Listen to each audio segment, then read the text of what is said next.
प्रिय विद्यार्थियों, good morning. आज हम वर्कशीट नंबर 10 को कर रहे हैं। विषय है हमारा सामाजिक विज्ञान और ये कक्षा 7 के विद्यार्थियों के लिए है। यहाँ पर विद्यार्थी अपना नाम लिखेंगे, यहाँ पर आप अपने कक्षा अध्यापक का नाम लिखेंगे। आज हम पढ़ेंगे दिल्ली सल्तनत का विस्तार गैरीसन शहर से साम्राज्य तक, अर्थात जो दिल्ली सल्तनत थी उसका विस्तार जो गैरीसन शहर था उससे साम्राज्य तक कैसे हुआ। 13वीं शताब्दी के आरंभिक वर्षों में, अर्थात अब जैसे 21वीं शताब्दी में हम प्रवेश करने जा रहे हैं, तो कह रहे हैं कि 13वीं शताब्दी के आरंभिक वर्षों में दिल्ली के सुल्तानों का शासन गैरीसन गैरीसन एक किलेबंद बसा होता था जहाँ पे सैनिक लोग रहते थे। सैनिक टुकड़ियों के निवास के लिए बने मजबूत किलेबंद शहरों से परे शायद ही कभी फैला हो। अर्थात गैरीसन शहर का एक एरिया फिक्स था, वो वहीं तक रहते थे। भाई यहाँ पे सैनिक रहेंगे तो सैनिक ही रहेंगे, शहरों से संबंध था ये। लेकिन उनसे दूर भीतरी प्रदेश पर उनका नियंत्रण न के बराबर था। अर्थात जो भीतरी प्रदेश था उनके ऊपर नियंत्रण जो है क्या था, उनका नहीं के बराबर था। इसलिए उन्होंने आवश्यक सामग्री, रसद आदि के लिए व्यापार, कर या लूटमार पर ही निर्भर रहना पड़ता था। अर्थात तो ये लोग थे जो सैनिक वगैरह थे, अर्थात व्यापार, कर या लूटमार पे ही निर्भर रहते थे जब भी इनको किसी चीज़ की आवश्यकता होती थी, क्योंकि इनका विस्तार ज़्यादा नहीं था। दिल्ली से सुदूर, अर्थात दिल्ली से दूर बंगाल और सिंध के गैरीसन शहरों का नियंत्रण बहुत ही कठिन था।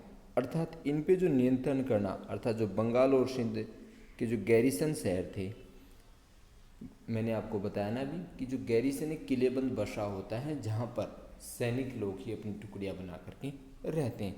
तो कह रहा कि ये जो बंगाल और सिंध के जो गैरीसन शहर थे वो दिल्ली से काफ़ी दूर थे। तो कह रहा कि उन पे नियंत्रण बहुत कठिन था।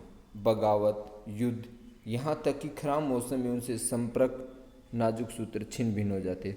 अर्थात जो यहाँ के जो गैरीसन शहर थे जहाँ पे सैनिक टुकड़ियाँ रही थी बंगाल में और सिंध में, कह रहे कि उनसे तो खराब मौसम में संपर्क ही नहीं हो पाता था। शासन को अफगानिस्तान से आने वाले हमलावरों और उन सूबेदारों के बराबर चुनौती मिलती रहती थी।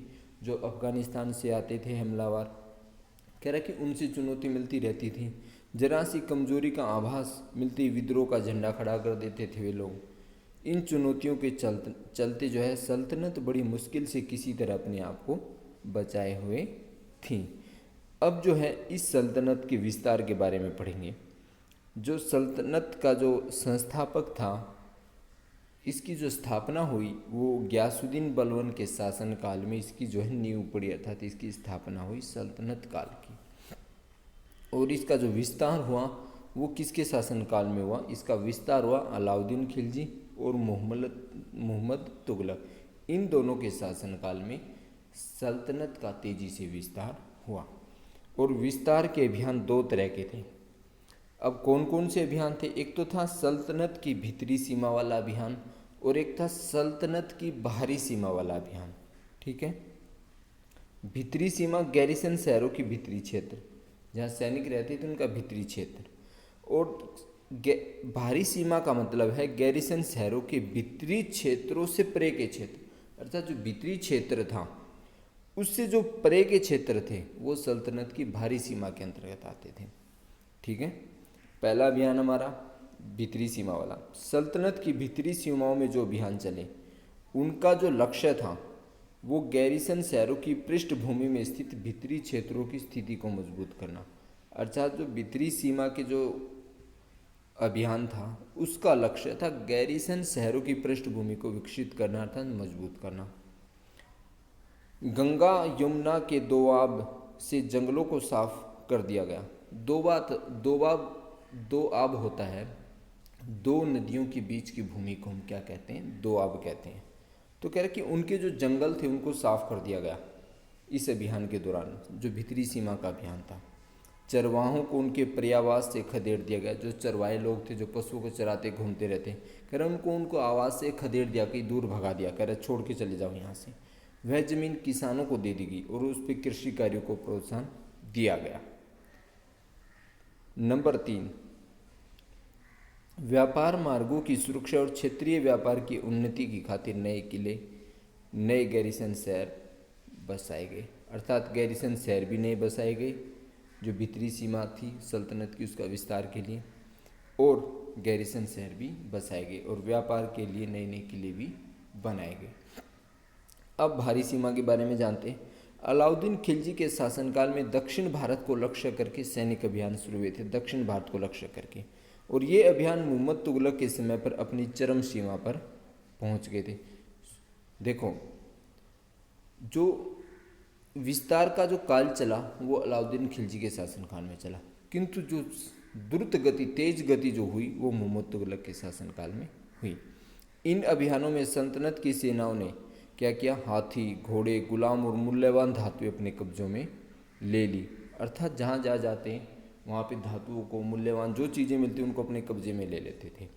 मोहम्मद तुगलक के राज्यकाल के अंत तक इस उपमहाद्वीप का एक विशाल क्षेत्र इसके युद्ध अभियान के अंतर्गत आ चुका था, मतलब काफ़ी सारा एरिया जो वो लड़ रहे थे उसमें आ चुका था, ठीक है ना, जिस पे वो अधिकार कर चुके थे। दिल्ली सल्तनत की सेनाओं ने शत्रु की सेनाओं को परास्त किया, अच्छा जो दिल्ली सल्तनत थी उसकी सेनाओं ने शत्रुओं को परास्त कर दिया, मतलब हरा दिया, और शहरों पे कब्जा कर लिया। इसके सूबेदार प्रशासक मुकदमे में फैसला सुनाते थे और किसानों से कर वसूल करते थे। तो ये इन अभियानों में चला। अब हम जानते हैं इनके बारे में, कुछ दिया हुआ है, कुछ वर्ड मीनिंग, जैसे भीतरी प्रदेश। भीतरी प्रदेश होता है प्यारे बच्चों किसी शहर या बंदरगाह के आसपास के इलाके जो शहर के लिए वस्तुओं और सेवाओं की जो पूर्ति करते हैं वो भीतरी शहर कहलाते हैं, ठीक है ना। जो किसी बंदरगाह जहाँ पे हवाई जहाज वगैरह रुकते हैं, ठीक है ना, जहाँ पे माल उतारते हैं, चढ़ाते भी हैं, पानी वाले हवाई जहाज, आसपास के इलाके जो शहर के लिए वस्तु और सेवाओं की जो पूर्ति करते हैं वो भीतरी प्रदेश कहलाते हैं। गैरिसन शहर, किलेबंद बसाओ, एक किला बना दिया पूरा, दीवार पूरी किले की ऐसे, और इसके अंदर जो सैनिक रह रहे हैं ये सब, इसको हम कहते हैं गैरिसन शहर। दोआब, दो नदियां हैं, मान लो एक नदी ये है, एक नदी ये है, इनके बीच में जो यहाँ पे जगह रह गई उसको दोआब कहते हैं, ठीक है। अब हमें इनके प्रश्नों के बारे में जानना है। निम्नलिखित प्रश्नों के उत्तर दीजिए। दिल्ली सल्तनत से सुदूर दो गैरिसन शहरों के नाम लिखिए। किसके शासनकाल के दौरान सल्तनत का सबसे अधिक विस्तार हुआ? तो दो गैरिसन थे, बंगाल और सिंध। सबसे ज़्यादा विस्तार हुआ अलाउद्दीन खिलजी और मोहम्मद तुगलक के शासनकाल में। भीतरी सीमा और बाहरी सीमा से आप क्या समझते हैं? तो भीतरी सीमा का मतलब ये हो जाएगा और बाहरी सीमा का मतलब ये वाला हो जाएगा। आइए, और एक चीज़ दिया हो इसमें, भारत के भौतिक मानचित्र पर अलाउद्दीन खिलजी के दक्षिण भारत अभियान को दर्शाना है। तो आपको प्यारे बच्चों इसके लिए आपकी जो पाठ्य पुस्तक है अतीत भाग 2 पेज नंबर 34 और 35 पे आपको उसको ध्यान से देखना है और समझना है। अब इसकी आपके लिए सॉल्यूशन वर्कशीट है। पहले प्रश्न का उत्तर है कि कौन कौन से जो सुदूर प्रदेश थे दिल्ली से दूर, तो बंगाल और सिंध।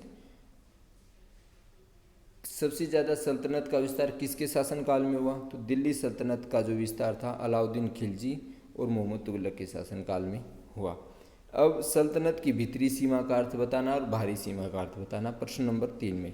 तो प्रश्न नंबर 3 का जो आंसर है, सल्तनत की भीतरी सीमा का मतलब गैरिसन शहरों के भीतरी क्षेत्र से है, ठीक है, जो अंदर का क्षेत्र है उससे है। और सल्तनत की बाहरी सीमा का मतलब है गैरिसन शहरों के भीतरी क्षेत्रों से परे के जो क्षेत्र हैं, इस शब्द को ध्यान रखना, जो भीतरी क्षेत्र है उससे बाद के जो क्षेत्र हैं उनसे बाहरी सीमा का मतलब या अभिप्राय प्रकट होता है। तो प्यारे बच्चों, आशा करता हूँ आप इसको समझ गए होंगे। आज के लिए इतना ही, धन्यवाद।